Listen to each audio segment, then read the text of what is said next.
Donc maintenant, on passe à la mesure de la résistance. Nous avons, d'après le fichier Excel, ce qui est demandé dans la manip, il est demandé de faire mesurer la résistance de l'enroulement induit et la résistance de l'enroulement inducteur. Par la méthode volt-ampère métrique. Par la méthode volt-ampère métrique. Maintenant, voilà. On va voir le montage. Alors, je sais que la résistance de l'inducteur est assez élevée, la résistance interne de l'induit est assez faible. Donc, pour la mesure de résistance, il y a deux montages différents. Pour l'induit, la résistance faible, pour l'induit.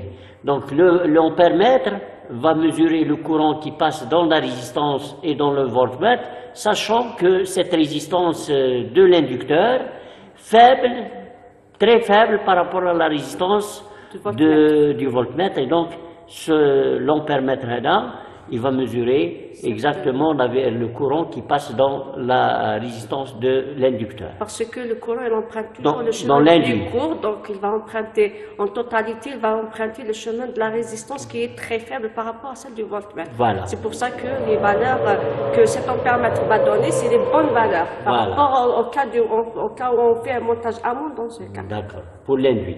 Et pour l'inducteur, vous avez ce montage aval. Donc, là, le voltmètre, montage amont, le voltmètre, il va mesurer la chute de tension aux bornes de la résistance. La chute de tension aux bornes de l'ampèremètre, elle est négligeable par rapport à celle de la résistance inducteur. Vous savez? On passe maintenant à la réalisation du montage. Donc, mesurer la résistance, nous aurons besoin d'un voltmètre, d'un ampèremètre et d'une source de tension continue. Pourquoi on utilise le continu au lieu de l'alternatif? Alors, quand on utilise l'alternative, on va mesurer l'impédance. Alors qu'on a besoin uniquement de R. Donc, pour éliminer la partie imaginaire de notre impédance, on utilise le continu pour avoir uniquement la valeur de la résistance. Donc là, je vais aller vers l'ampèremètre. Mais l'ampèremètre, je passe vers l'inducteur. Mais l'inducteur, je reviens vers la source. Donc là, pour la réalisation du montage, je fais la boucle, ou même je mets les éléments parallèles. Hein. Oui. Je ferme la boucle, j'ai terminé la boucle, ou même je vais mettre le voltmètre en parallèle. Donc en parallèle, au bord de la source. Pour le montage, deuxième montage, pour l'induit, au bord de la résistance.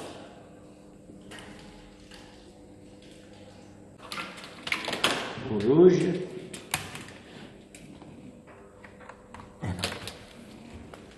C'est le même point. C'est le même point. Voilà.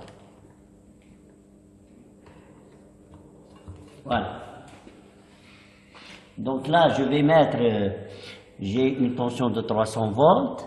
Là, je vais mettre en continu avec un courant de 3 ampères pour éviter d'endommager les appareils.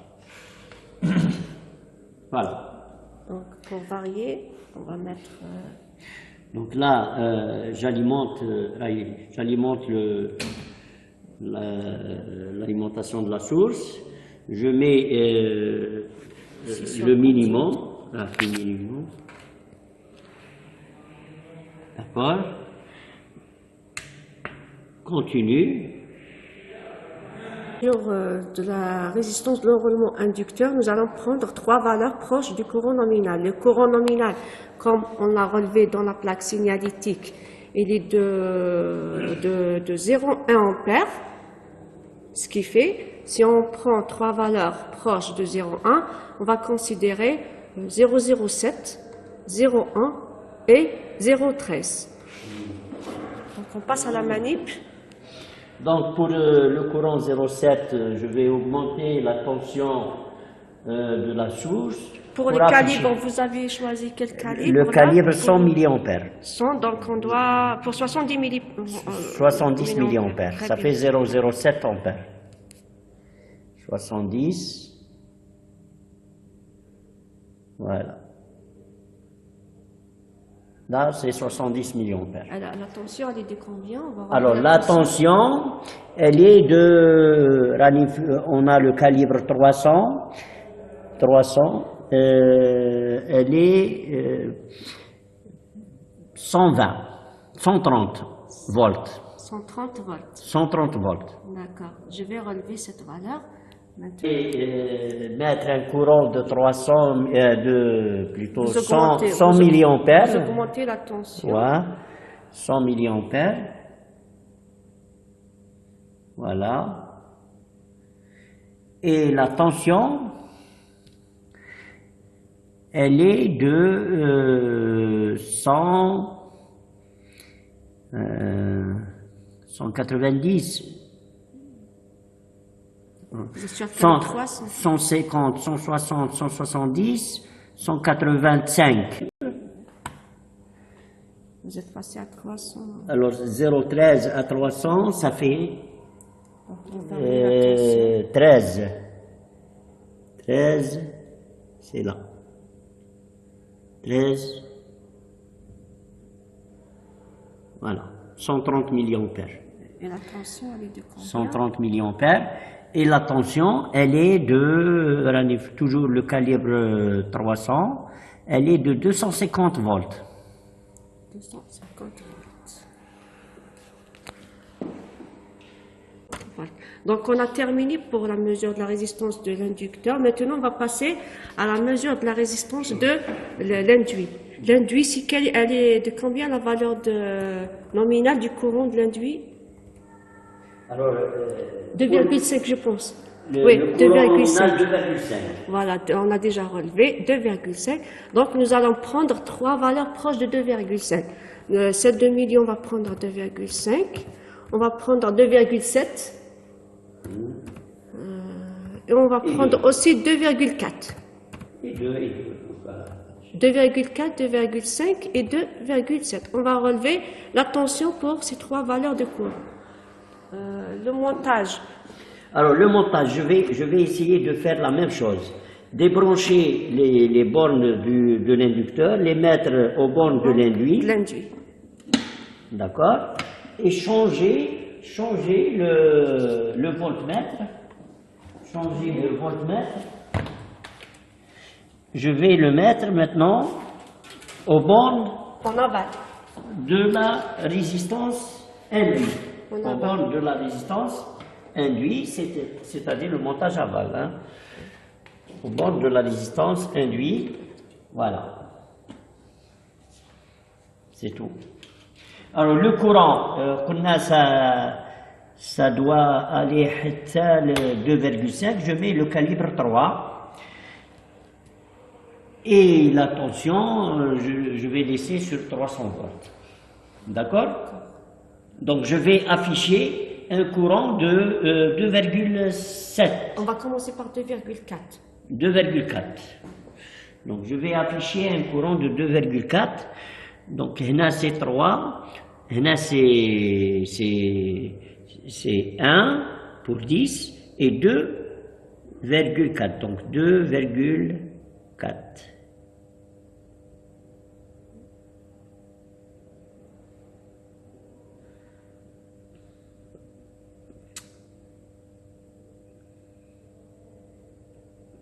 Voilà. 2,4. Et la tension, alors la tension, je diminue le calibre. Combien?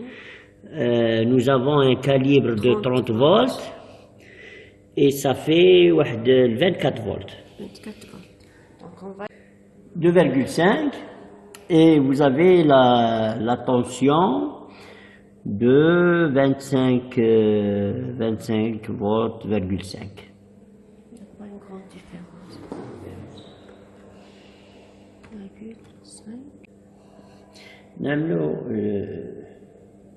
Il n'y a pas de différence. Il n'y a pas de juste pour 2,7, il y a des 2,7. valeurs qui nous permettront de calculer la moyenne. 2,7 et la tension. Donc, Ranif, le calibre 30, lecture directe, ça fait 29, 28 et demi. 28 et demi. 28 et demi. 28 et demi. Donc voilà donc les mesures qu'on a relevées pour les mesures de résistance. Notre résistance sera donc la moyenne. Pour chaque cas, on calcule la résistance en connaissant le courant et la tension, puis on fait la moyenne, et celle-là c'est la résistance à froid, parce qu'on n'a pas encore démarré le moteur. Donc c'est la résistance que nous allons trouver ici, c'est la résistance à froid. Voilà.